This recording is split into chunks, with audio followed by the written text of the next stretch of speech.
Guys are putting up with this pressure, all of them. Wow. Incredibly disturbing. Our friends at the Speedway restaurant in Newport Beach will obviously enjoying themselves out there. I know Phil Hill, American world champion, is out there. Right now, Mario Andretti will be there later, wants to watch this race as it unfolds, and Michael Schumacher has to wait till everybody motors by. Well, well, well. Good. What a turn-up, and we haven't had a racing lap yet.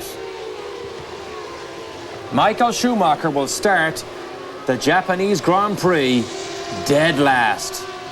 Dead last. Well, I wonder if that was that downhill grid I was talking about just before that second start. He put the thing into gear and it just nudged forward. It was only nudged a couple of inches, but that's enough to break the timing light. And obviously he was a judge. Are you suggesting the clutch didn't fully disengage? It could have been. I mean, it's unusual to see these cars move before they drop the flag.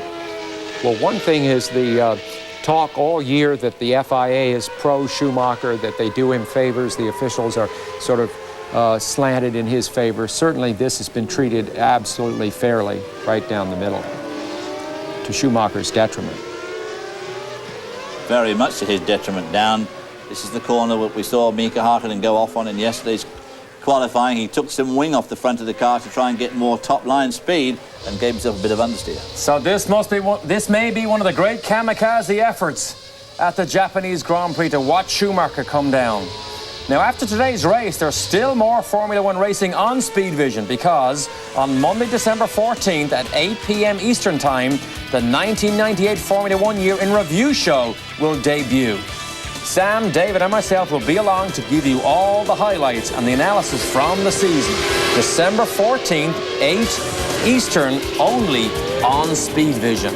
You know, you think of that great line from T.S. Eliot, not with a bang, but a whimper. It's quite possible that the World Championship was decided right there with that 6-inch movement of that car after thousands of miles of flat-out racing. It's incredible, again, isn't it? Doesn't it bring into focus, too, the amount of money that Derek was talking about? 25 million for Schumacher, 30-odd million for development and tyre development, all thrown away by just a little tiny 6-inch error, and the flag hadn't even dropped at that stage. But it's not over. He's still in the race. And that guy there is going to have a lot of pressure on him, Eddie Irvine. We just saw going. It does not reduce the pressure on Eddie Irvine one bit. Schumacher is running slower than everybody on this formation lap. Mika Häkkinen is going to have to sit at the top of the grid now and wait a long time for Schumacher to arrive. Häkkinen staying well to the left as he goes down to the grid. There is Michael Schumacher. Truly right behind with him. They will part like the sea to let Schumacher through, I suspect. He'll have trouble with 2 or 3 drivers. He will indeed. But look at this, look at this, look at this. Go slow. Make Mika wait. Mika is almost on the grid. Luca de Montezemolo on the left side there. Team manager for Ferrari. He was also there when Niki Lauda won his last World Championship. And he has a long face on him right now. Boy, wow. Oh boy. What a scenario here. Now watch Coulthard and particularly watch Eddie Irvine. Is he on a lighter fuel load? Can he beat the McLarens? Can he support Michael Schumacher? The World Championship will be decided in less than 2 hours.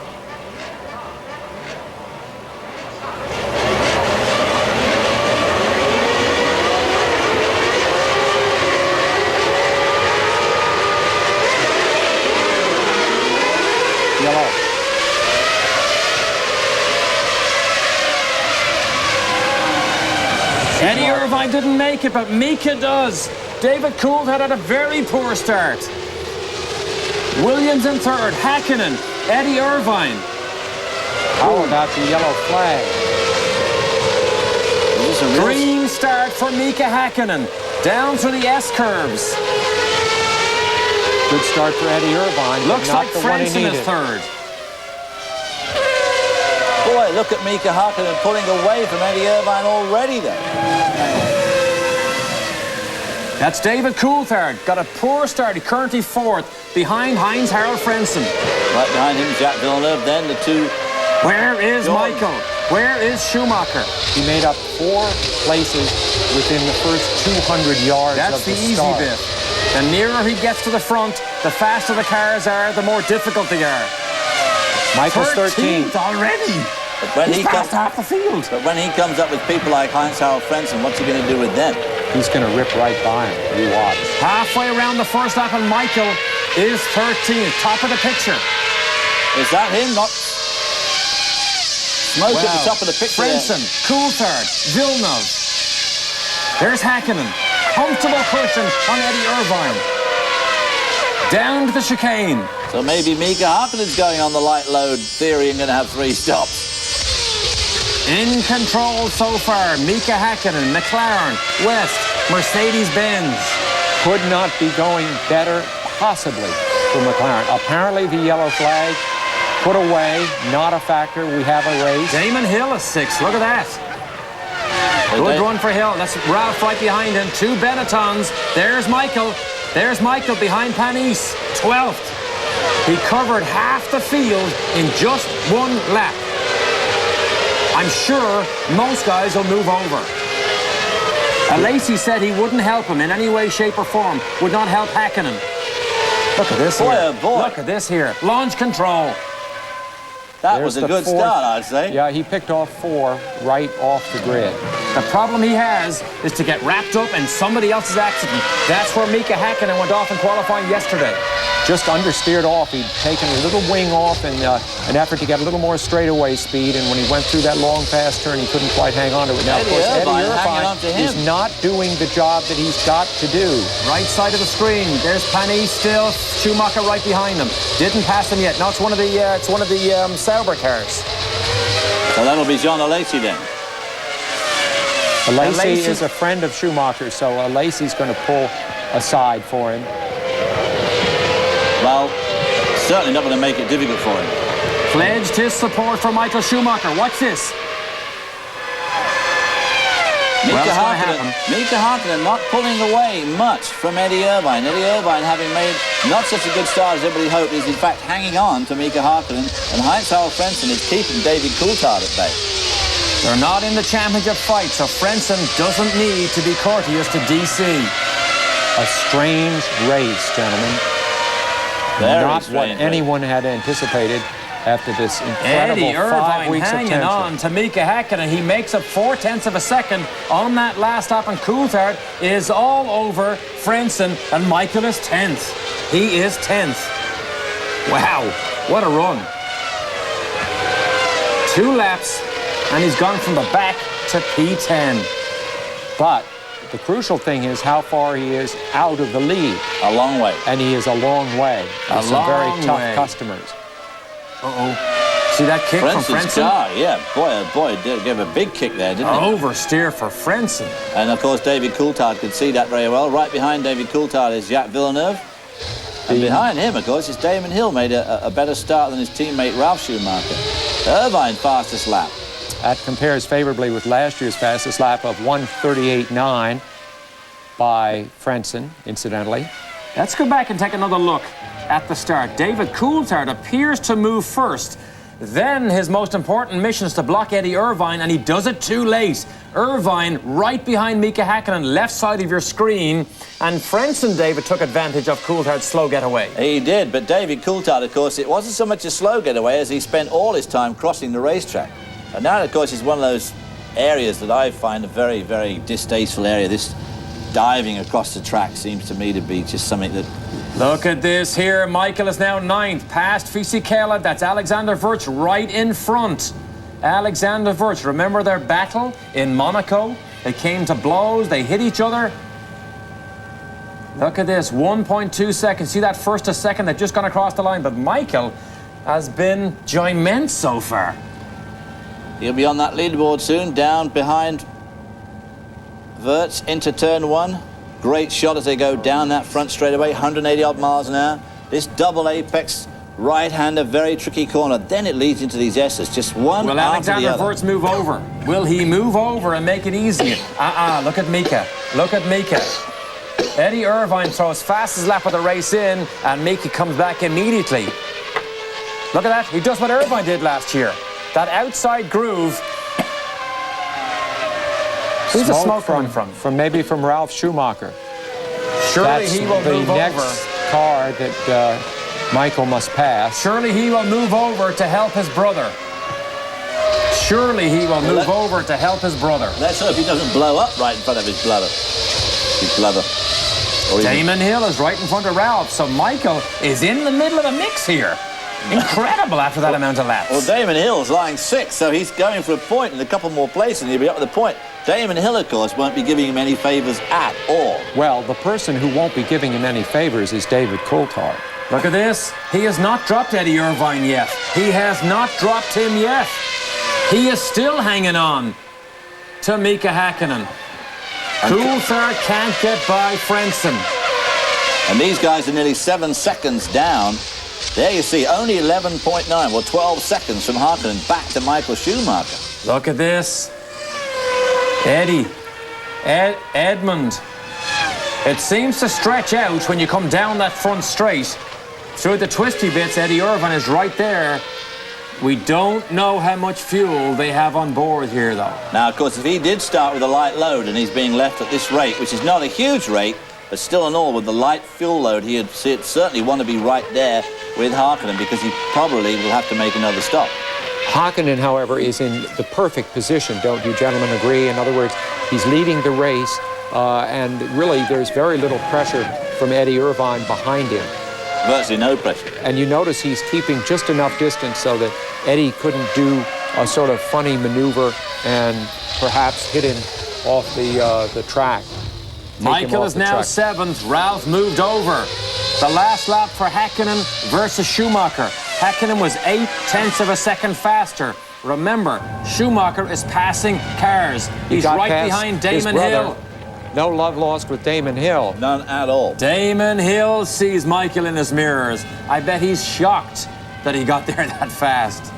Remember Canada, though. Damon Hill may very well fight back and make life very tough, but I still say it's when Schumacher comes up on Coulthard that Coulthard can do it all for the team. 6th and 5th are right in front of Michael Schumacher, so they're all in a line here. Coulthard's done it once before to him. I suppose he won't have second thoughts about doing it again. Here he is, chases Damon Hill. It's Villeneuve, then it's Damon Hill, then it's a roadblock. Because it's DC and Frentzen. See how quick he is through all those corners. I mean, coming out the hairpin, he was miles behind Damon Hill, went to the spoon, must have picked up 30 nothing yards, to lose. Now he's right behind him. Nothing to lose. On the ragged edge. You take home nothing unless you get 5 points more than Mika Häkkinen. Nothing to lose. Disposable item is the Ferrari today. Use it or abuse it, whatever is necessary. There's Villeneuve right in front of him. Is he going to try that outside pass at the Dunlop curve here? He's seen it done before. He did it himself earlier on this afternoon. Yes. There it is. There it is. He's lining them up. Ooh. He's lining them up. Damon will not make this easy. Remember Australia. Hill driving the arrows here last year held up Michael, and Frentzen almost got to Michael. He's not close enough. No. He is not close enough to sneak down. The Mugen Honda. Oh, look at Hill. Look at Hill. Look at Hill. A fight here between himself and Villeneuve. He doesn't care about Schumacher. He wants 5th place. The last two world champions. He has to force it. But he could throw it all away by being over-aggressive. But he has to force the issue. Boy, he's close to him now, though. Is he going to be able to get... Not quite close enough, though, I don't think, to get him into turn 1, but he is awfully close. The braking zone is hardly long enough here. Yeah. What about the outside move? What about the outside move through the S's? Can't quite get close enough. There's that uphill climb toward that crucial... Oh, look at this. Oh, boy, losing all the downforce there at the front of his car. Of course, he's run those tyres incredibly hard as he run them off a little bit. Wow, this is the fight. There's the outside maneuver right there. That's the place to do it if you can get close enough. He wasn't close enough there. The old heartbeat jumped about 25 beats, and that thing stepped out. Villeneuve looks a bit slower than Damon Hill. Looks a tiny bit slower. Now Michael is being held up. So the leaders are running away. Mika Häkkinen is going almost 2 seconds. David, he blocked the inside line. He blocked the inside line, which gave lost momentum for Damon Hill, put him back into the clutches of Michael Schumacher, but he's not close enough as they go up this hill. That very fast left-hander at the top. There's two world champions. They're all catching up with Frentzen and David Coulthard. Actually, and that'll be the roadblock. It's three world champions when you think about it. But two world champions who did not win a race as a reigning champion the following year. Yeah, well, this is it. Of course, he got through the early part of the field pretty easily. Now, look at the line here. Look at this.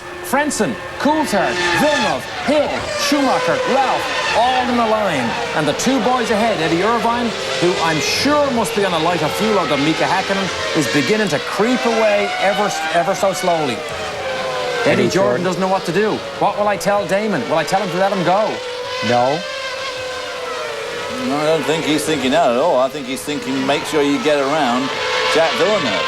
I think this is where the relative popularity of the drivers has some bearing too.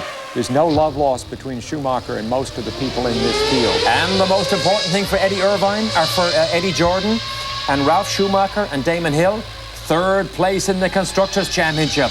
Don't lose sight of that. He cannot move over, let him go. Well, yes, but I was just thinking about that too, Derek. A case for moving over is to be sure that you don't get taken out by it. Yes.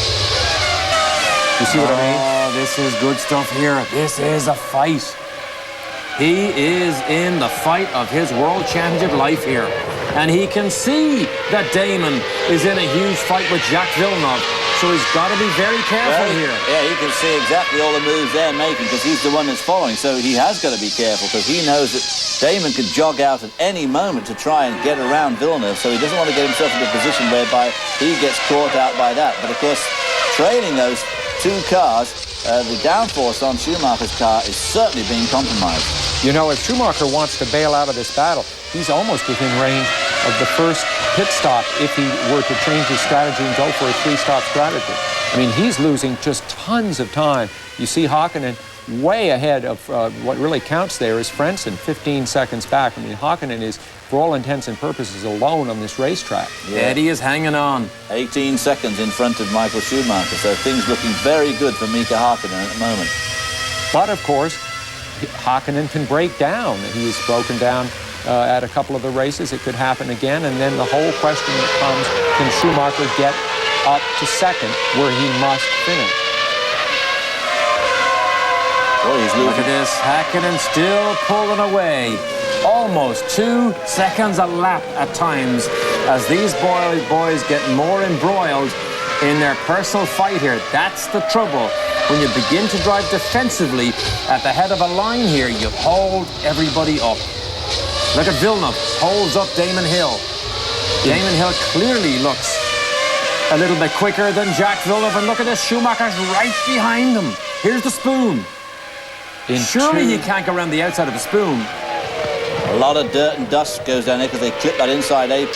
They're all on the same Goodyears. Ralph sits back and watches the fight. Here's the line. Third, fourth, fifth, sixth, seventh.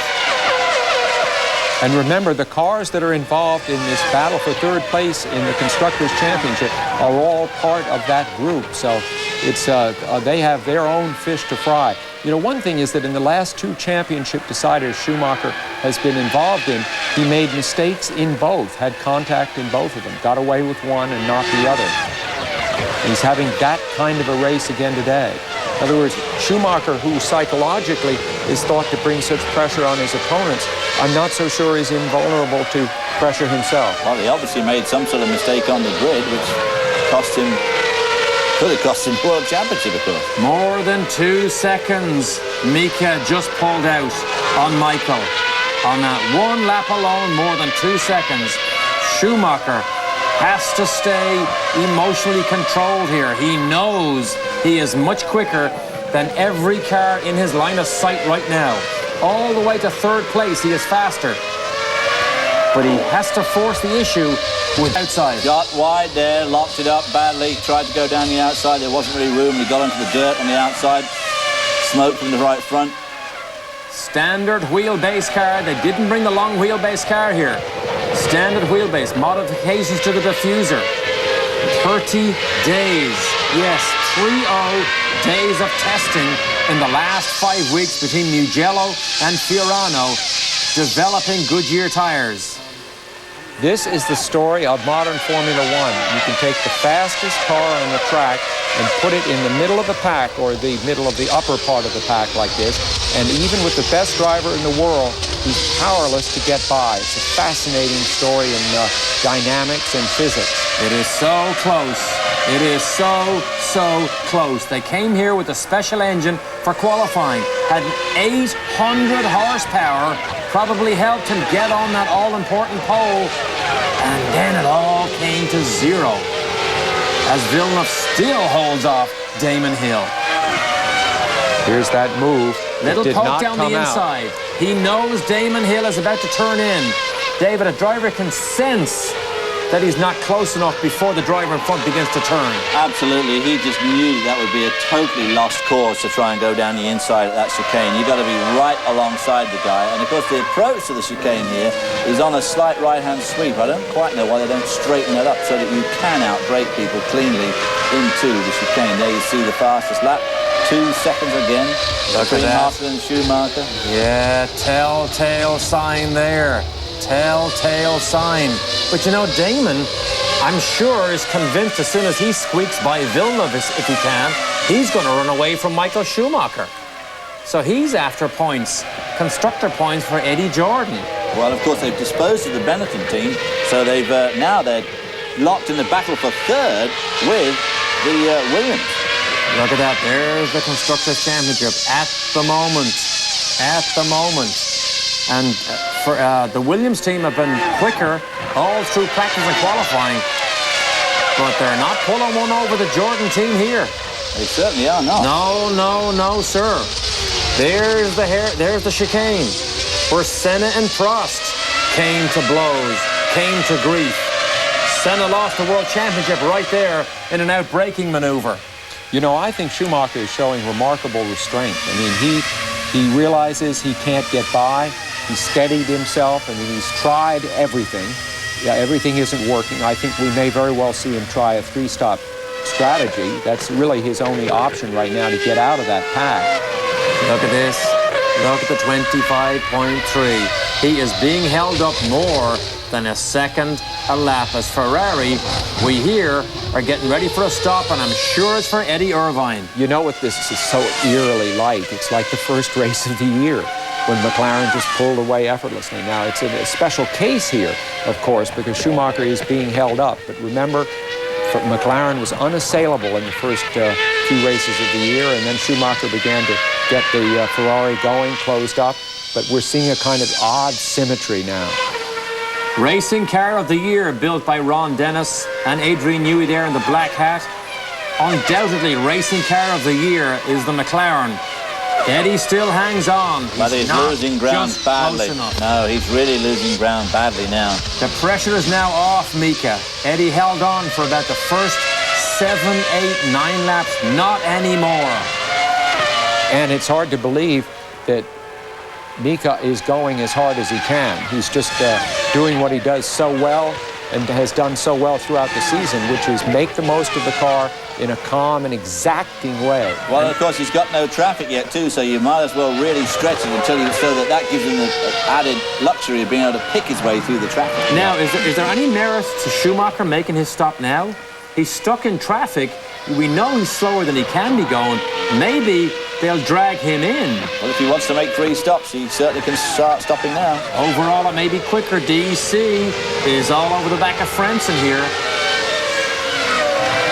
Wow, the poor start was so costly for David Coulthard. Well, you know, again, I'm not sure. He got away all right, but he was so busy blocking everybody that he lost a lot of time. You can't just cross the track. It's a lot further. And he paid for it. He turned 90 right to block Eddie Irvine, and it didn't come off. 12 laps. Lost the place. 12 laps complete, so another couple of laps. And Schumacher could come in if he's on a 3-stop strategy, but if McLaren are on like a 1, or at worst a 2-stop, and he stops 3 times, boy, oh boy, I mean, he's going to have a tremendous hill to climb. Look at the line here. I mean, there's 3rd, 4th, 5th, 6th, 7th. Jordan is preparing for a stop. Just quickly, the tire warmers coming off the tires that are going on the Jordans now. Remember, Williams has 35 constructors' points, Benetton 33, and Jordan 31. So Jordan desperately needs to get ahead of the Williams and have the Williams held back by somebody. But is it Damon? Is it Damon about to stop for Jordan? I would say it's Damon, because he can't get around Villeneuve, so I think they're going to pull him in to give him a clear run. Maybe they'll pull the move off. Not right here. They've taken the tire warmers off, but they do expect somebody pretty soon. Now, remember, when you go down the pit lane, somebody brakes, did he? Looks like a Williams slowed down there. When you go down the pit lane here, you miss the chicane. So you don't lose as much ground. Exactly. You don't lose as much. So if you go for a three-stopper, it's not as bad as at other racetracks. Boy. Still catching a glimpse of Michael. He's right behind Damon. These guys are racing so intensely, and that's what's so frustrating about modern Formula One, is you just race your heart out. And, you know, I mean, David Coulthard, if he could get around Frentzen, would probably pull away at about a second a lap, but he just can't get around him. And, of course, that was what all the tyre regulators were supposed to bring in this year, and the narrower track. But until they reduce some of this ridiculous downforce, they're going to be stuck with non-overtaking cars. As simple as that. Benetton getting ready. A lot of action now. Frentzen driving a brilliant hang-on race here in his last drive for Williams, a team that he leaves somewhat under a cloud. Well, their test for all the non-contracted teams. They're going to bend the tyre testing rules a little bit to allow them to test after the end of the season. But Frentzen will drive the Jordan, and Schumacher will drive the Williams. Wow, this is tough. Sometimes you can only make the pass during a pit stop if you can get in and get out, particularly on your out that faster. Here we go. It's Hill. Damon. It is Damon. Damon Hill's going in now. Eddie Irvine's going to go in on the next lap. Okay, Schumacher has got to catch and try and pass Villeneuve, at least to get ahead of Damon Hill, to stay ahead of Damon Hill. He's got to go fast right now. Uh-oh, Ralph. Ralph Schumacher, major blow up there right in front of the pits. Just as his teammate comes into the pits. Disaster. What a disaster for Eddie Jordan. Exactly. Constructor Championship points potential, although he wasn't in the top six at that particular time. Major blow to the Constructors' Championship. Williams has two cars in the top six. Look at that. Wirtz has stopped 6.8. Damon Hill's was 9.4. So Damon Hill's not a great start. Look at that smoke coming out of the car of Ralph Schumacher. We saw the telltale smoke from Ralph Schumacher earlier. We mentioned it earlier. That might have been the telltale that spelt disaster and doom. There's a Ferrari in the pits. This here. Right in the racing line. I wonder if that's laying down oil or just water. I'm sure it's oil. So now, can Michael get ahead of Damon? He just passed Villeneuve. Michael just squeezed past Jacques Villeneuve, so he is well into the points now. So he'll probably try and... Do you think he'll come... I don't think he'll come in here, because I think he'll crack up a couple of laps. It's Irvine in. Michael ahead of Jacques Villeneuve. Eddie Irvine is now in the pits. Michael needs to take a run now at David Coulthard. There's Eddie. Michael is fifth now. Not with Eddie Irvine in. He's now right behind. He's closing on David Coulthard, who's stuck behind Heinz-Harald Frentzen. Good stop there for Irvine, 7.7. Whoa! Hold it, boyo. Yikes, Edmund. Yes. Steady on, lad. Terrible trouble with his back all season long. Never said much about it, but his sister, Sonia, who's a physiotherapist, travels everywhere with him to work on him. Look at David Coulthard. Knows he needs to get by Frentzen. Here comes Schumacher behind David Coulthard. He sees him in his mirrors now. Boy, you know, I bet he can see him. He's practically feel the heat of the engine. He's right with him. Look at this. Now he's in trouble. Can he squeeze past Frentzen before Michael attacks? Michael is 33 seconds behind Häkkinen. Wow, Häkkinen's got to make a pit stop yet. He's going to be... Look at this. Look at this. He is right behind DC. Talk about the pressure. This is going to be the tough one. This is going to be the toughest pass on the racetrack. It's going to be very tough. We said earlier this would be the roadblock. Remember, Coulthard's in the best car in the pit lane. You know what? Villeneuve understeered off that turn, and Schumacher got him. Boy, I thought, Villeneuve could have easily gone wide there on the start of that right-hander, but he didn't. Great replay there, but here's the action. Here it is here. Look at Coulthard has fallen back from Heinz-Harald Frentzen. Well, of course, he is in defensive mode a little bit. Exactly, in defensive mode, so he's losing time here to try and hold Schumacher back. But Coulthard not looking too steady as they came off the remember, it was when Schumacher tried to pass Coulthard. There's another car out. Salo was off. When Coulthard was just ahead of Schumacher at Spa, and Schumacher in the rain made that ill-advised move. Here he comes in now. That in many ways may be as much as the turning point in the championship as anything. Keep an eye out for Damon Hill in that yellow car. The key is, can he get in and can he get back out before Damon Hill comes around to slow him down? This is a crucial pit stop. Häkkinen has not stopped yet. 7.7 for his teammate. 6.8 here. Quickie. Good. Quicker by far. This could be a light fuel load, very short where's Damon Hill? Oh, he Where's Damon Hill? He beat Damon Hill. Hill's stop was 9 seconds. He beats Damon Hill out. Critical. A lighter fuel load. Lacey right in front. He has pledged his support to Ferrari, but I think it's Johnny Herbert maybe that's in front of him. Well, still with a light fuel load and new tyres. He probably should slash past Herbert as quick as he did the first time.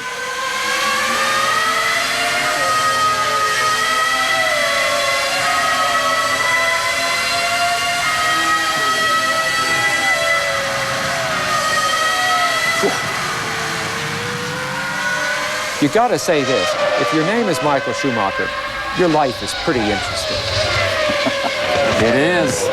On his car, they came here with new barge boards on the side, similar to the McLaren. Whoa, look twitchy going. Very tall. I don't know if we can get a good close-up shot of them, but very tall barge boards, higher than the side of the cockpit almost.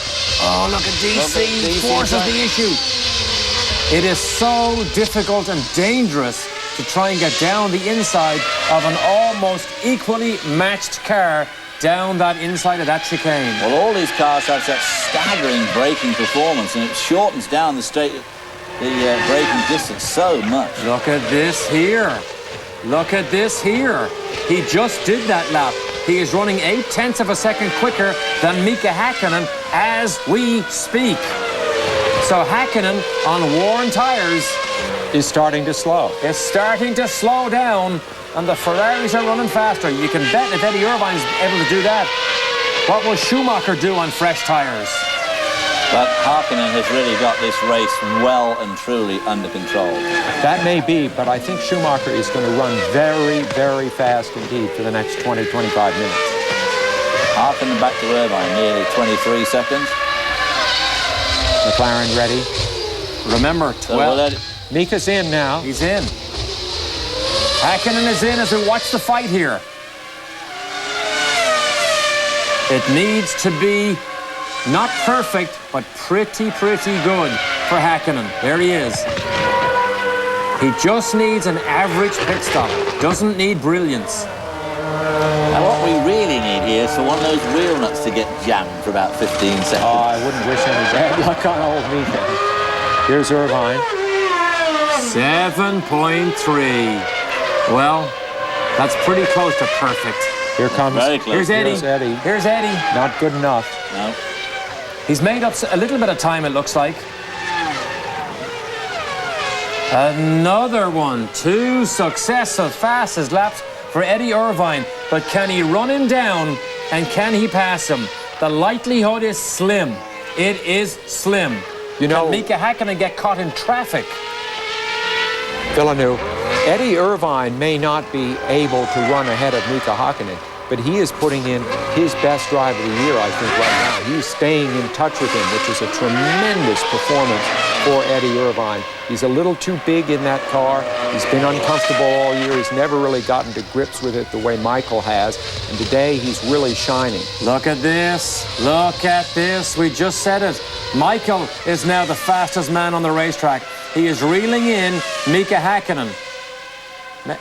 Reeling in may be a bit of an exaggeration. Yeah. He's faster right now. Shinji Nakano now in front of Mika Häkkinen as they go through the spoon, but Häkkinen should be able to dispose of him easily as they go up the hill into the 130R. All going the way of Ron Dennis right now. Yeah, Shinji moves over. There's Eddie Irvine, not making any ground. Now, the key is what speed Häkkinen will do, not just this lap, but on the next lap. That will be the key. If he throws in a fastest lap of the race, there's a Michael is suddenly climbing Mount Fuji. Absolutely, yeah. Got some traffic in front of him going into that vital turn 1 area, and of course that leads into the S's. Not very good overtaking possibilities from this point on. Ross Brawn in the Ferrari pit is the master strategist. McLaren have not been that good with strategy. Now David Coulthard has got clear road ahead of him because Frentzen is in. Can Coulthard squeeze past Frentzen during this round of pit stops?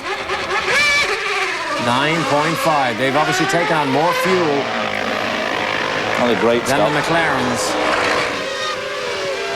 Mika in traffic. Jarno Trulli right ahead of him. Schumacher down to a 40.1. It's only just 2 or 3 laps ago. The fastest lap was a 41 and odd. John O'Lacey, yeah, that was a pretty good stop for the Sauber team.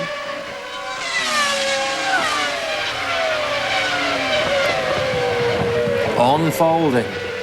52 laps from the time the red went out. And so far, Mika Häkkinen is in control as Montezemolo looks on and perhaps senses the World Championship begin to slip away from Ferrari's grasp. Speed Vision's live coverage of the Japanese Grand Prix. 51 laps, not 52. Ron Dennis moves down to Benetton to ask for their support. Mika leads 12 times.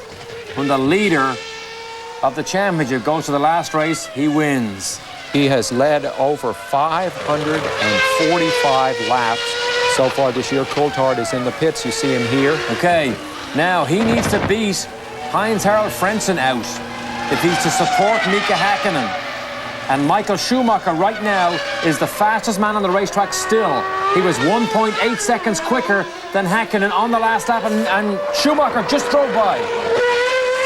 He just drove by. He is now in 3rd place. Wow. He is absolutely flying right now. He has done this before in these second stints. Oh, Michael. He could get sanctioned for that. He didn't make up a place. He didn't. And this is a car out of control. I don't think they say anything here. He Twice did it yesterday he did it. This is a man on the limit who's lucky he didn't break the front wing off that car, the way that thing bounced. But he is getting closer to Mika Häkkinen. If he has not damaged the car, and you look quickly underneath it, it looks okay. These cars are built like tanks. Montezemolo there, the president of Ferrari. He has gone off the racetrack many times when he's leading the races. He's only 21.4 back now, Derek. That is 10 seconds that he has, you used the phrase reeled in. At the time, it seemed like an awfully long line, but less so now. There's Häkkinen, who has led more laps by far than anyone else this year. The sight of this McLaren with this driver at the wheel, way out front in a Grand Prix, has been in many ways the enduring story of the season. 6.3 seconds behind Eddie Irvine is from Mika Häkkinen. 6.3 seconds.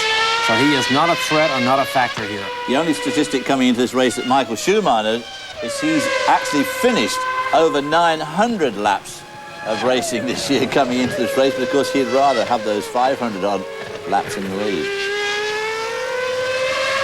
So far, so good. Mechanical reliability is so vitally important. They lost an engine in testing in Barcelona 3 weeks ago. The last time I said that at a Grand Prix, I believe, was Monza. Everything he needs to do. He's pulling away from Eddie Irvine and he's pulling away from Michael Schumacher. 28 seconds in front of Schumacher, over 6 seconds in front of Eddie. So really, he seems to be on a pretty much cruise mode here, just as long as the thing doesn't break. That's Verstappen right in front of Mika Häkkinen.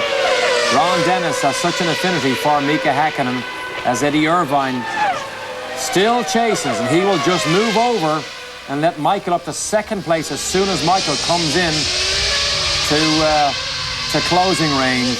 You speak of that affinity that Ron Dennis has for Mika Häkkinen. We hear, and it's just in the rumor state, that he offered him a drive for the rest of his racing life.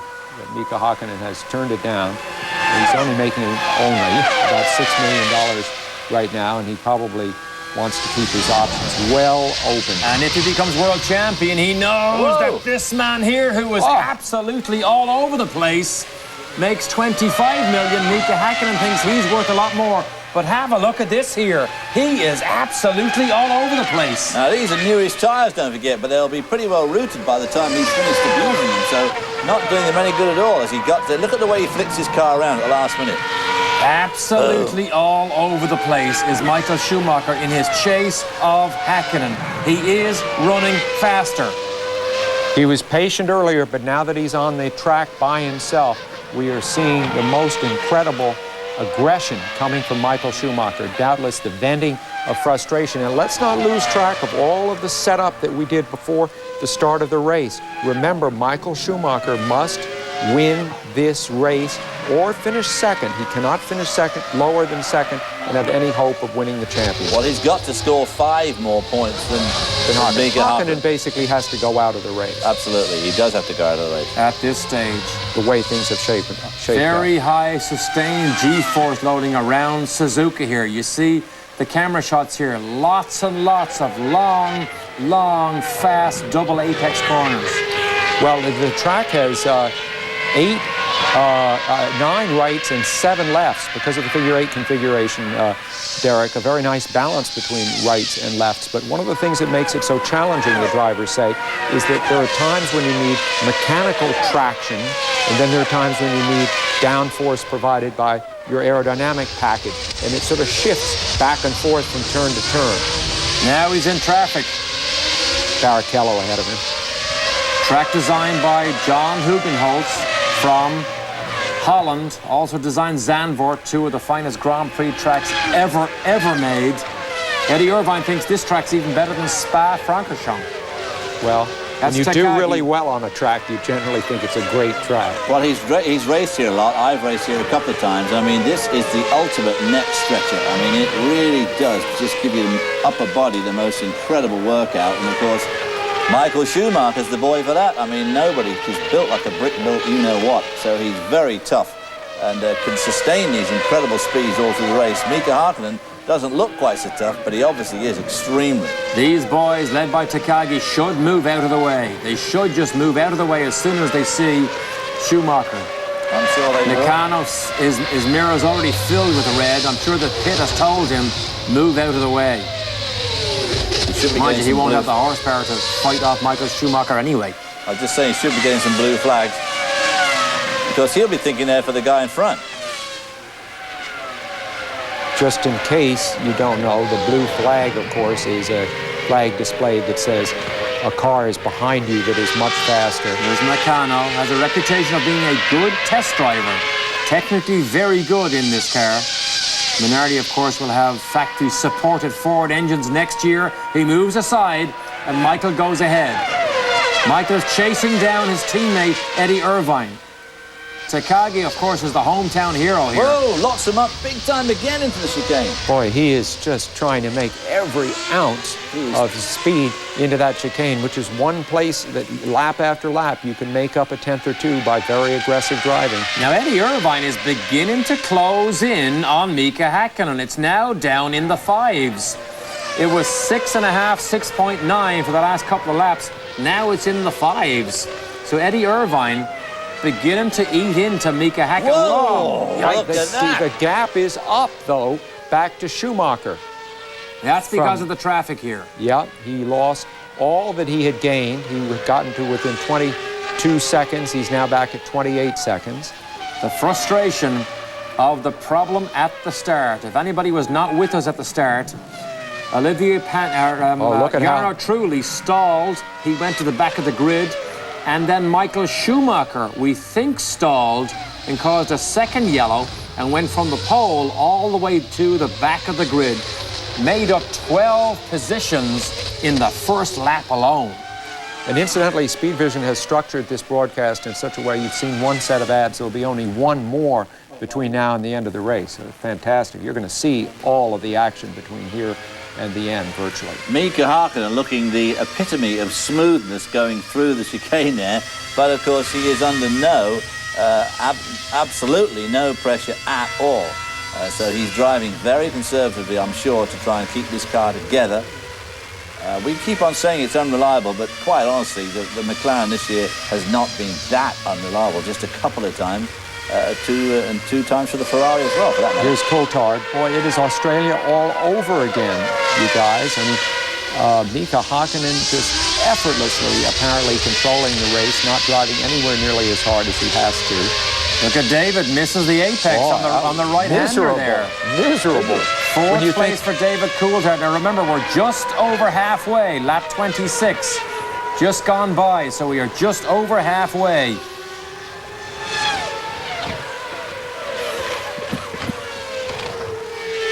Mid-41s is about the average lap time of the four top drivers.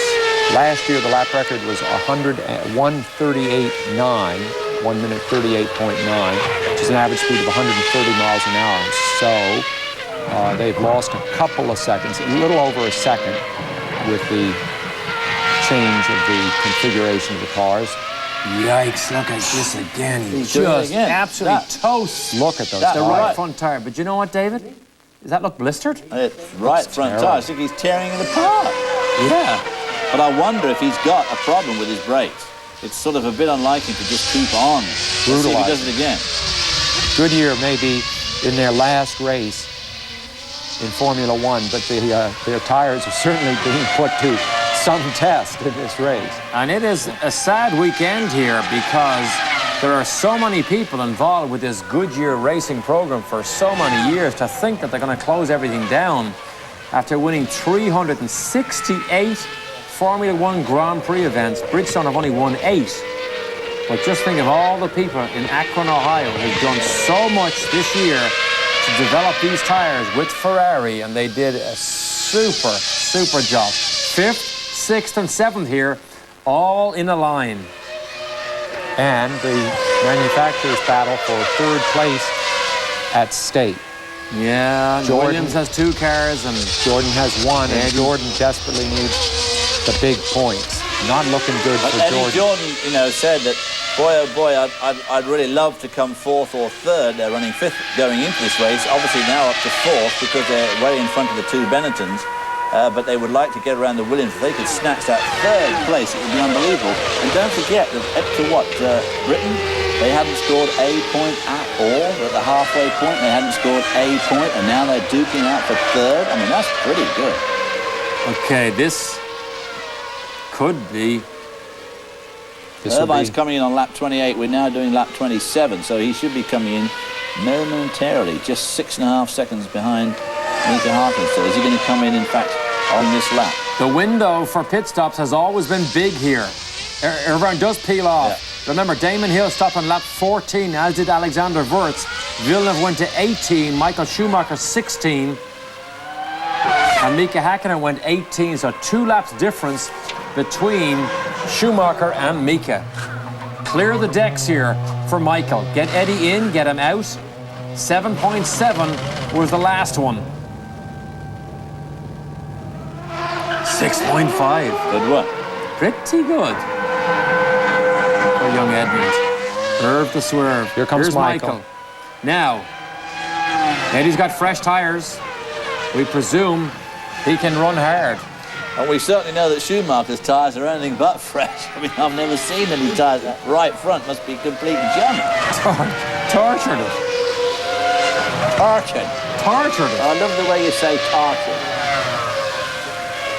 Barbecued it. Torn to shreds. This is the corner where Eddie did that incredible pass last year around the outside of Villeneuve and Schumacher. What might have happened, boys, if Michael had not stalled on the line? As of now, he has set the fastest lap of the race. Fastest lap in the morning warm-up this morning. Fastest lap in qualifying yesterday. What might have been.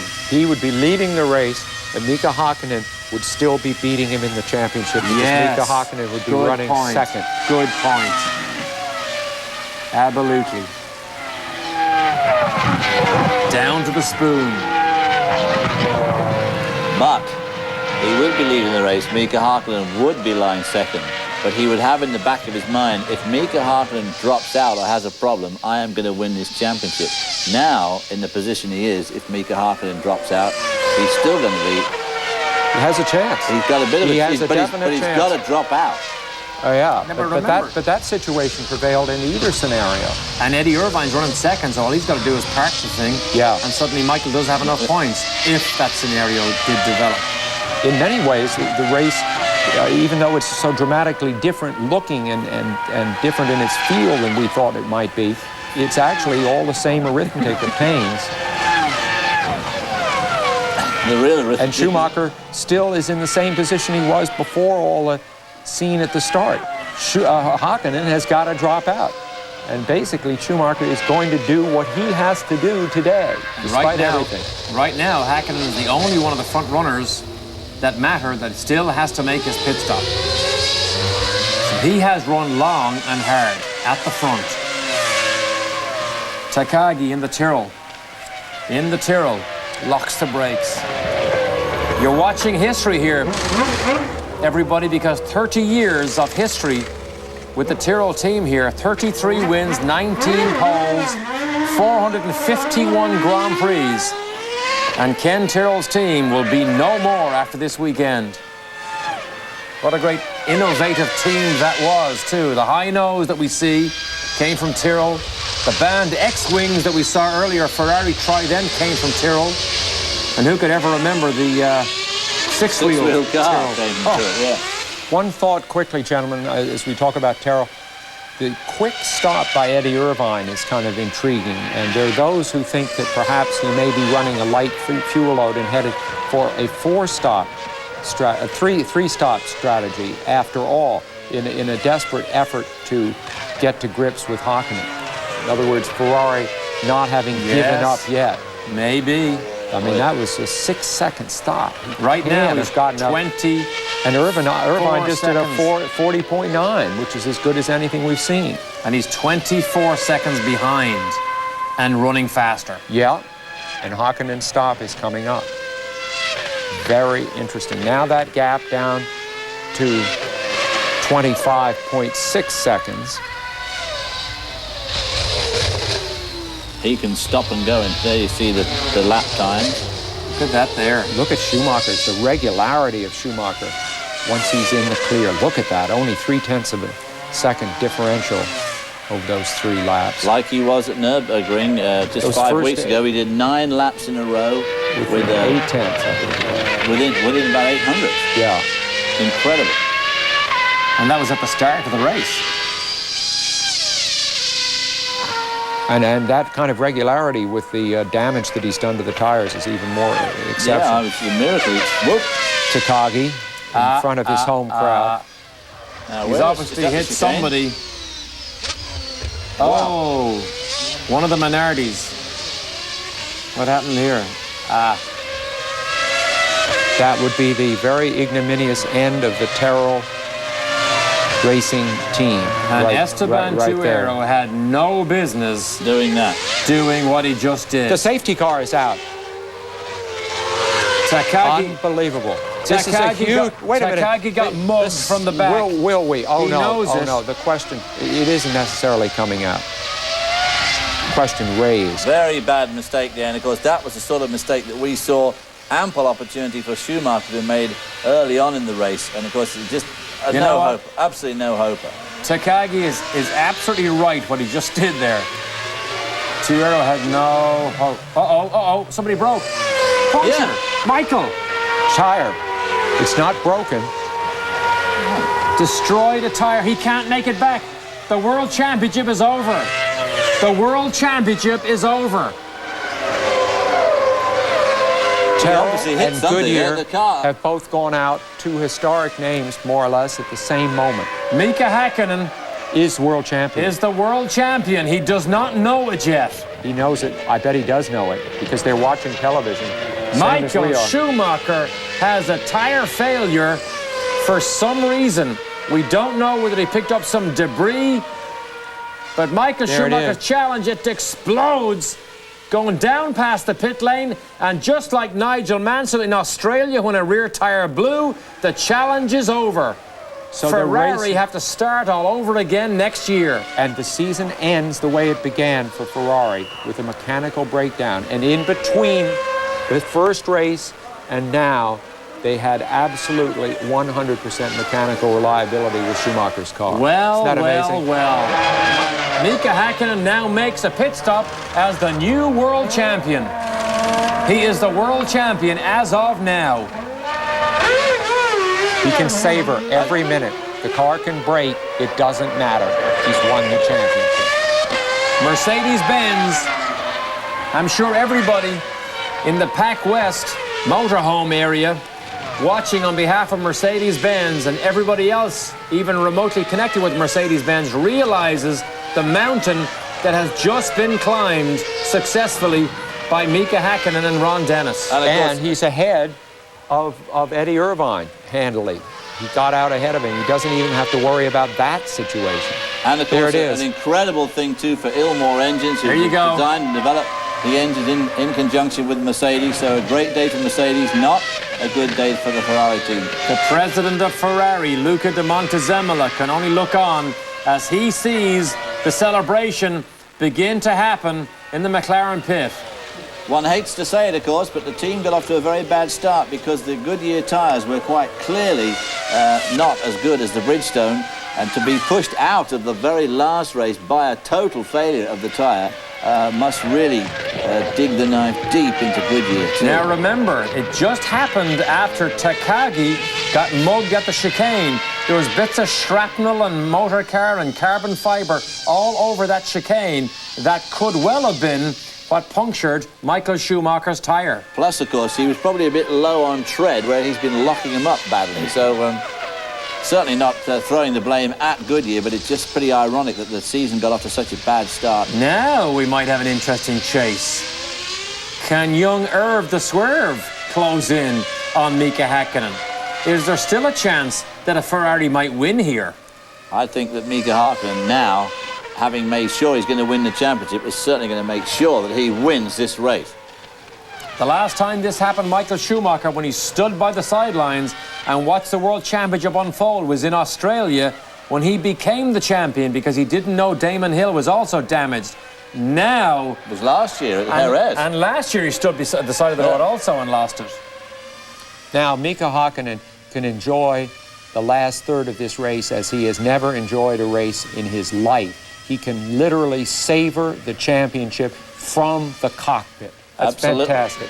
Not after the race, but while the race is still going on. And earn your money, young Edmund, now. Earn your money. See, can you run him down? Villeneuve. And this fight still goes on here. A great constructors' fight here between Damon Hill and Jacques Villeneuve. Damon Hill needs something to happen. One of these Williams cars. Something worse than that. Good stop for Jacques. Hill still stays ahead, but it's not good enough because Frentzen is in the mix. Here's Eddie. Chases Mika. Eddie Irvine will finish ahead of Michael Schumacher for the first time all year, except for the first race. And Michael Schumacher had said coming in here, if he could help Eddie Irvine to get his first win, he would back off and wave him through. It wasn't meant to be. The most expensive racing driver in the world is down at turn one, sitting like one of the ordinary punters, having a look over the fence. And Mika, you see him glance in the mirror? Just takes a glance in the mirror to watch and see where Eddie Irvine is. He doesn't need to win, but it would be nice to win. And raise your arm. I think your point about the debris up there at the chicane where the Takagi and Nakano run into each other is probably a very valid point. There probably was a lot of fiberglass and aluminum up there that no doubt cut that tyre. These tyres just don't blow up. And that's where the fact that those tyres were so worn might have also been a factor. If he'd just been out on new tyres instead of abused one, he might have had a little insurance policy. Hit a flat spot and just went through the thin casing there. There's the long walk home. Goodyear tyres are now finished with their bid for the World Championship as Michael Schumacher walks home. Now, here's a pit stop that could be very big in the outcome, because can he beat out Damon Hill? Wow, with the 6.9, yes he will. Yes he will. Where is Damon? Very quick one. Damon Hill has not gone down past the start-finish line yet, but I doubt very much if he'll pass Heinz-Harald Frentzen. No, didn't. Didn't do it. Didn't do it. There's the gap. Eddie Irvine has hung in there, but you can't feel that Mika Häkkinen has ever extended his car to the fullest. Based on the practice and qualifying times, there's been more speed in this car all day long, and it's just kept Eddie at bay. And we talked about mechanical reliability, whether it'll have a hand to play. Right now, it doesn't make any difference. Michael Schumacher is done. He's out. The Bridgestone tire people, who will be very busy on Tuesday coming up. Everybody else will get to test the tires. Remember, next year's tires will have 4 grooves instead of 3. 4 grooves next year, so a lot of changes. Bridgestone also say the cars will be 3 seconds a lap slower because of our harder compounds. Mika rolls on.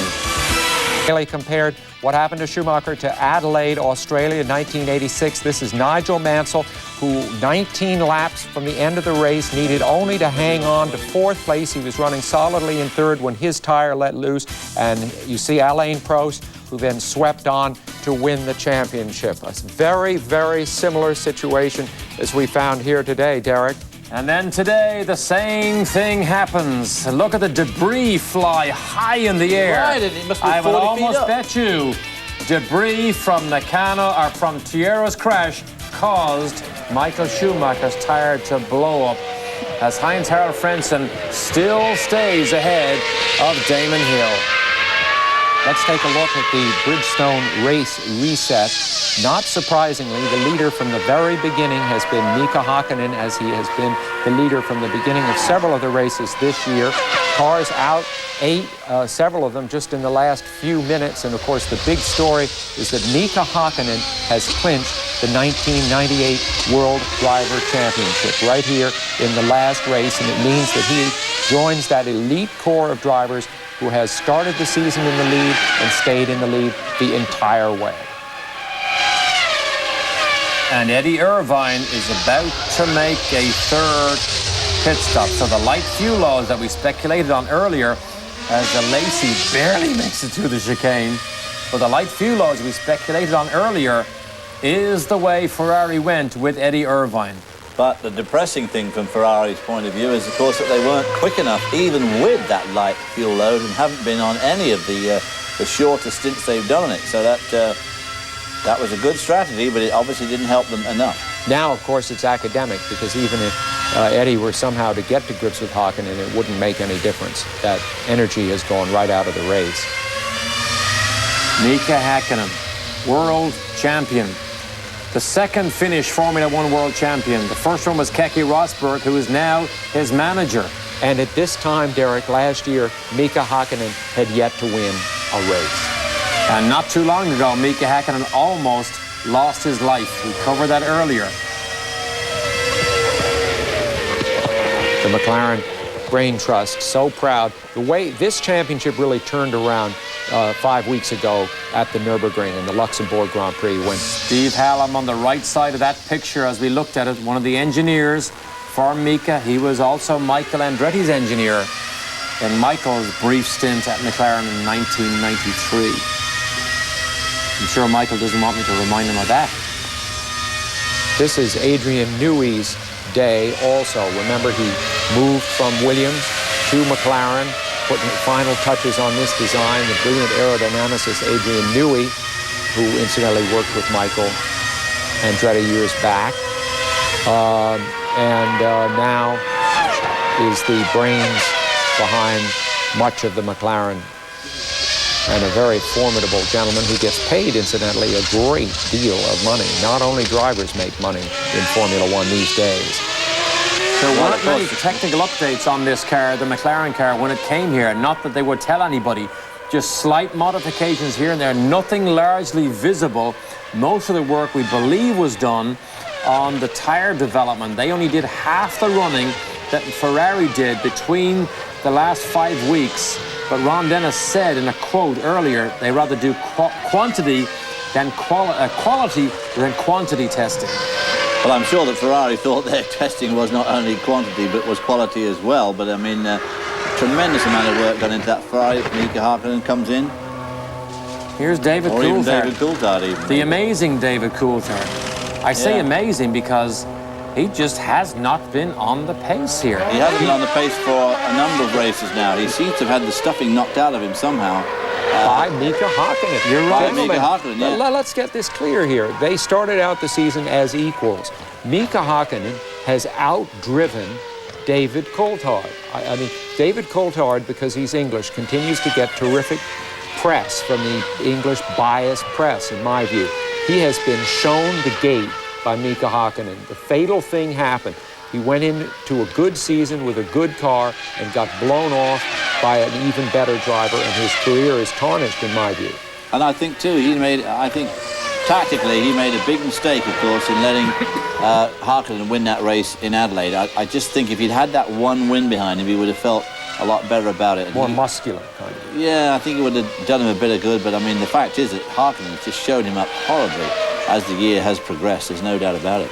Well, thank goodness for the strange outcome of that race, in hindsight, absolutely. because Häkkinen needed all the points he could get. As it happened. Lap 39, and Eddie Irvine is in, Sam. So what you speculated on earlier, 3 stops for Eddie Irvine.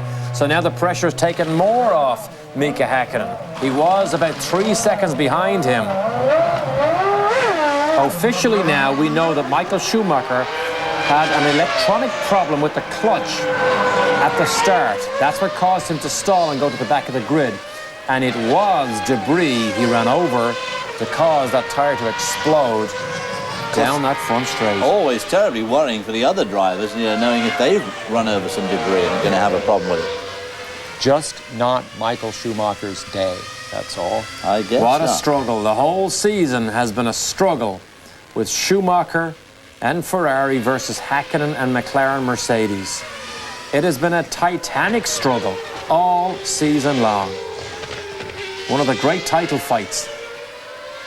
Well, as we said going in, it's been so even. A couple of years ago when Schumacher and Hill were racing, Hill had such a clearly superior car over the Benetton, and you just somehow felt that Michael Schumacher was playing with him, won the championship twice. And this year, though, it was a much, much more even match between Michael Schumacher and Mika Häkkinen. Even though Häkkinen had the better car most of the year, certainly from about the midpoint on, the Ferrari was significantly improved. Well, Suzuka has produced some great confrontations through the years, physical confrontations, that is, between championship leaders. That has not happened today. But in a strange way, it was a very physical race with Michael Schumacher in trouble off the grid, then trying to muscle his way through the pack, bouncing off the chicanes, tearing his tires apart, and then finally winding up at the edge of the road, a defeated man. Very dramatic race, except that Mika Häkkinen here seems to have driven along in a vacuum the entire way. Yeah. He led from the start, as he has so many times this year. He's piling up laps led. He has led well over 60% of the laps of the season. Yes, young Häkkinen's going to end up with somewhere around about 580 laps led for the year. Close to. That is the number of times the leader coming into this last race goes away with the World Championship. Don't forget, the first Japanese Grand Prix of the modern era for Formula One cars was back in 1976. Who won that? In the rain at Fuji? Mario Andretti in the Lotus. And it was raining. It was really bad rain. And that was the year James Hunt became world champion because Niki Lauda pulled out because he just said it was too dangerous. Well, it was too dangerous for Niki Lauda because he was still recovering from that accident at the Nürburgring and he couldn't blink his eyelids. They were burned so badly, so it was a special case for him. The first race here was in 1987 when Berger won in a Ferrari. Suzuka seemed like a Ferrari track at that point. It seemed like one at this time yesterday when Schumacher had the pole so decisively, and it was Mika Häkkinen who was in trouble, running wide, almost writing the car off in qualifying. It was that close. now, today, just as at Germany 5 weeks ago, fortunes of qualifying completely reversed. And look at our fight here, 4th, 5th, and 6th. Frentzen, Hill, Jacques Villeneuve. Right from the opening lap, these boys have been going at it hammer and tongs. Frentzen withstands the pressure here. Another driver who knows this track better than most. Did 2 years of Formula 3000 here before he got the call from Sauber back in 92 and 93, I believe. So he is hanging on to constructor points here for Williams that will hold that 3rd place away from Eddie Jordan's team. A particularly ironic bunch, this, of course, because Heinz-Harald Frentzen was taken in to replace Damon Hill, who Williams didn't think was good enough, even though he was the world champion.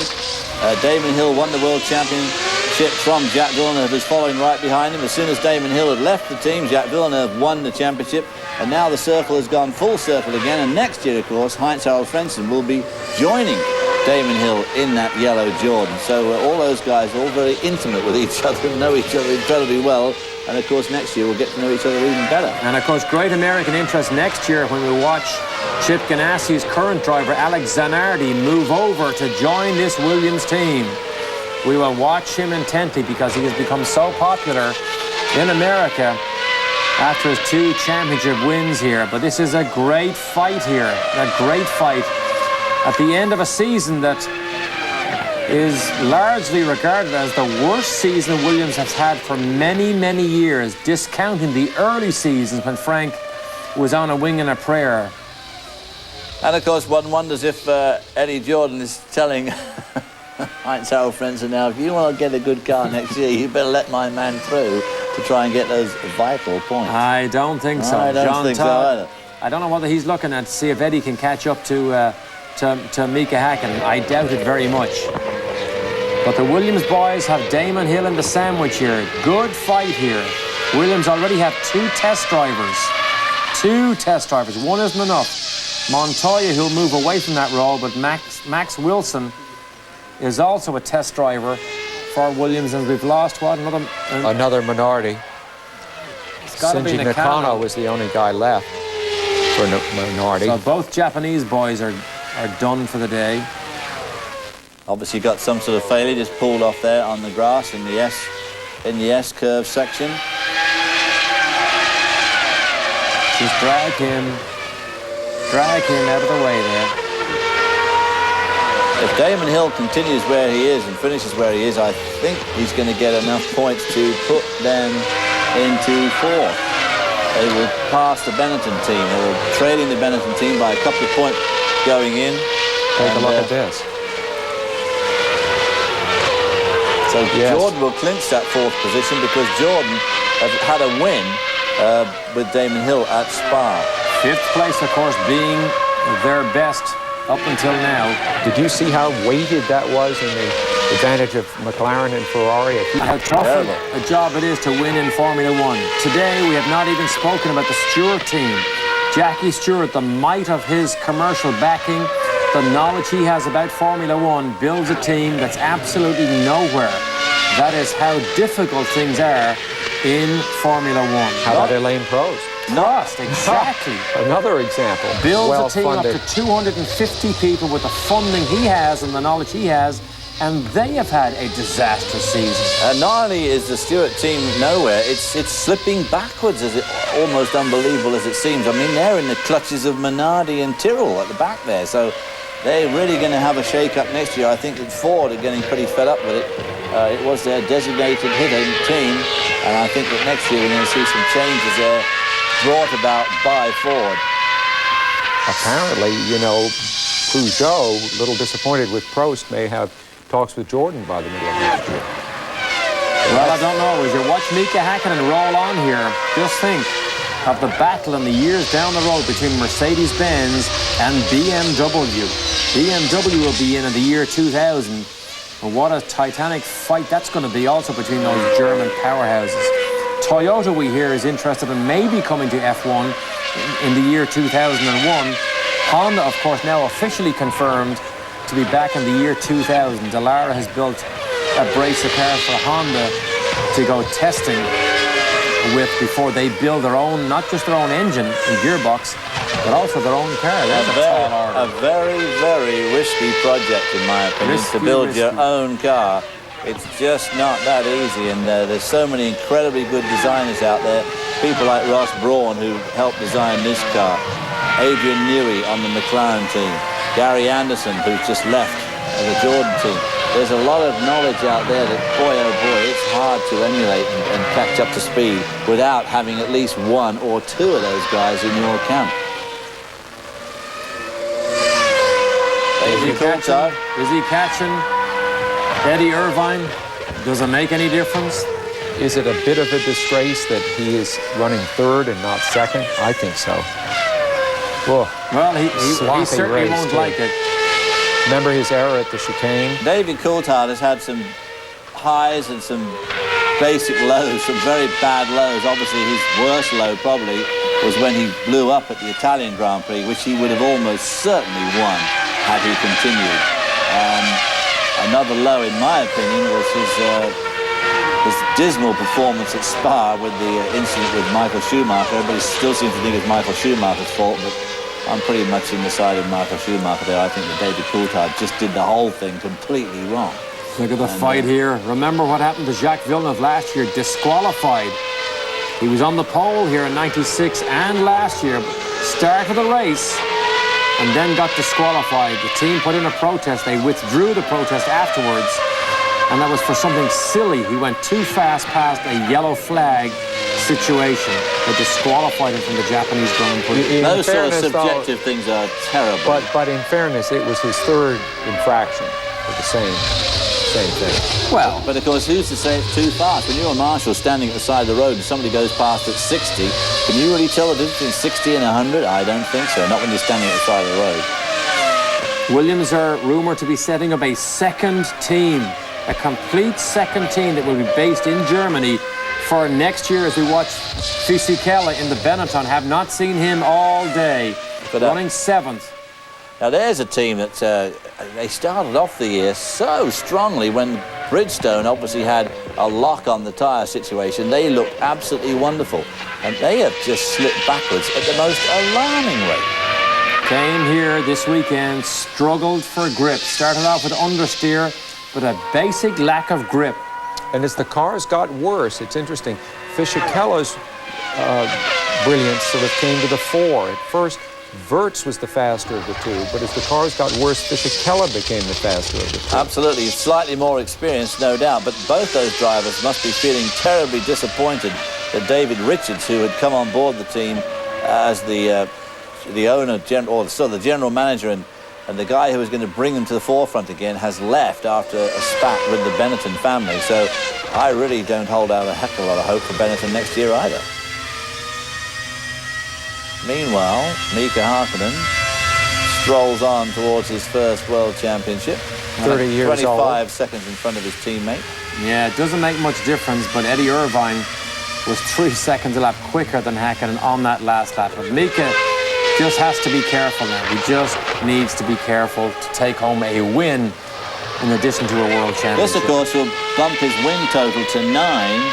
8 of which have been scored this year, and in a single season that puts him pretty close to the top of the tree. In fact, second behind Nigel Mansell with 9 in '92 and Michael Schumacher with 9 in 1995.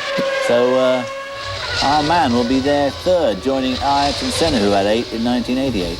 You know, one of the biggest problems Ferrari had this time last year, they had 1 million baseball caps and T-shirts made saying Michael Schumacher as the 1997 world champion. Oops. I wonder, did they make any for this year? Maybe there's 2 million. 2 million got to be discarded. How do you see next year? Do you think Ferrari will be able to do it, or do you think Remember, McLaren everybody is on the juggernaut? same tires next year. That will even, I think, the playing field to a large extent, because undoubtedly McLaren had the advantage with Bridgestone tyres earlier this season. And I think they'll have a bit of an advantage early next season, having used Bridgestones all of this year. I can't help but believe, even though we've got 4 grooves on the front tyre next year instead of 3, I can't help feeling that their data bank will be much more complete than Ferrari's.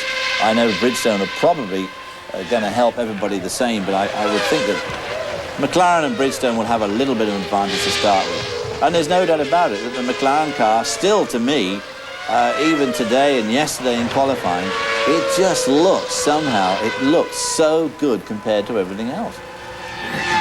I think that Eddie Irvine and Michael Schumacher have to drive at 110% all the time to get what Häkkinen and Coulthard get by driving at 100%. I still say that, David, I agree with you, but I still say that underrates what Häkkinen has done throughout the year, because I really believe that, after all, if the championship had been left to Coulthard to win, he would not have won it.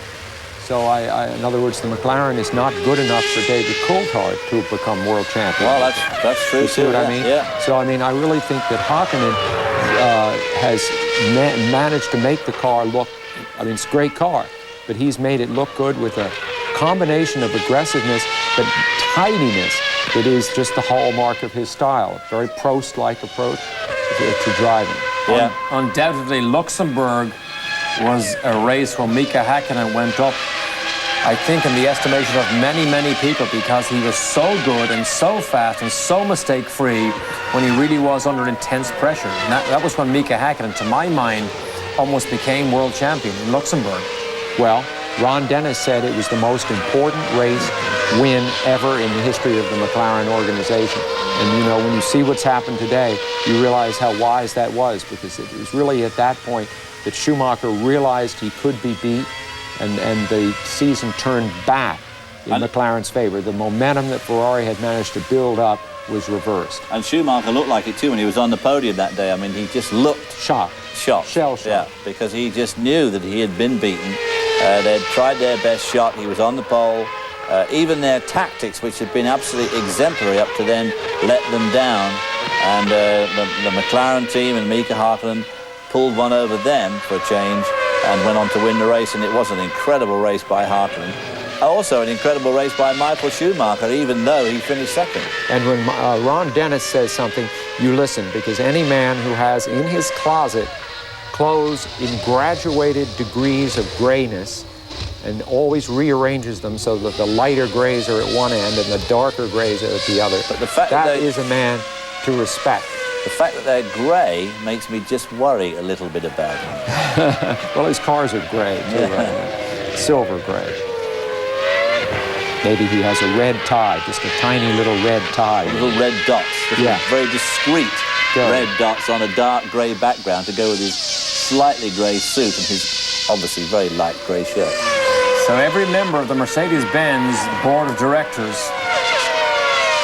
is probably about to pop the champagne corks right now, because when Mercedes-Benz came back to Formula One racing, you can't come back and run at the front and win a couple of races. You only consider yourself a success if you win the World Championship. And this car has had a lot of trouble. Last year, they had a lot of blow-ups in the engine department. The oil and air didn't mix properly. They got air bubbles in the oil system, blew up a lot of the engines. But they have been pretty reliable this year. And you hear so much about globalization these days. Everything is global. You know, we're going to have a global economy. Just look at this battle here. Jordan there, Damon Hill trying to get around Heinz-Harald Frentzen. But both these teams are so. Here's Michael Schumacher back in the pits, changing into his You can see Civics. he's already changed. We have word that he said to his crew just after the start, it's a shame. He said he knew that the championship was probably lost back at the start. And he said it's a shame that it comes down to something so small. Now, he also, we understand, knew he felt a vibration, a bad vibration in the car the last 3 laps, and they were discussing whether to come in. Apparently there was not a conventional puncture, it was an explosion, he said, an explosion. It looked like it. Not caused by the chicane, in other words. That debris was 40 feet in the air. But to go back to the globalization, the engine on this car, the Mercedes engine, designed and built in England by a British firm with a Swiss at the head of it. Of course, Japanese tyres. The Ferrari is on American tyres, an Italian car. And Montezomolo the other day was saying how much he liked being involved with the Italian team. It was a strictly Italian team. And of course, Ross Brawn and Rory Byrne, who are two of the chief architects of the team, you couldn't get much more English than those two. So all these teams incredibly globalised. And of course, next year, or the year after next, when BMW are going to join Williams, And obviously they'll be on Bridgestone tyres unless somebody else comes in at that stage. So very, very much a world championship, this race here that we're seeing, this whole championship. Very much a world championship. You can see the flags beginning to get waved for Mika Häkkinen. The Finnish flags are all around the racetrack here, and look at this. They came a long way, halfway around the world, 5 weeks since the last Grand Prix. There's the Bridgestone tyre people. Everybody deserves a round of applause here, not for what they did today necessarily, but this team has been the dominant team all season long. They've had bad luck. They almost let this World Championship slip away several times. They lapped the field in Australia in the opening round of the World Championship, and then they almost let it slip away as Ferrari and Michael Schumacher and Goodyear created this enormous struggle, which has been the focus point of Formula One all this year, and one of the best fights we have seen for many years. And it comes down again to the speed and the reliability of Mika Häkkinen, the McLaren, and the Mercedes-Benz. What was that car we just saw going across the grass? I think it might have been a Prost. It doesn't make any difference. It has no outcome in this World Championship. Mika waves to the people on the sideline. He has so many supporters here. He is a very unusual personality. He doesn't say very much in the press conferences. People say away from the glaring spotlight, he's a completely transformed person who enjoys life. Well, he's going to get many days to enjoy this one because he salutes his team. He is the world champion, as is Mercedes-Benz and McLaren cars, and he locks the thing to the ground. He locks all 4 wheels. And Eddie Irvine comes by in second. Finland has another world champion. 1982 was their last world champion, and they had to wait till 1998. He is in tears. He is in tears. A man who almost died trying to win his first Grand Prix. Almost died because of a mechanical failure. As David Coulthard comes across and gives his team a round of applause. Well, we hear that Mika Häkkinen's current contract is about a $2 million salary with $1 million per race win, which is pretty hefty, but I imagine that now he's world champion, he and his manager, Keke Rosberg, will make that a lot more and upfront. Remember, Ron Dennis offered that deal to Damon Hill. Damon didn't take it because he didn't want... Look at this, speak of Damon, he passed Frentzen. He did. He pulled past Heinz-Harald Frentzen. This is for 4th place. Wow, so the battle continues.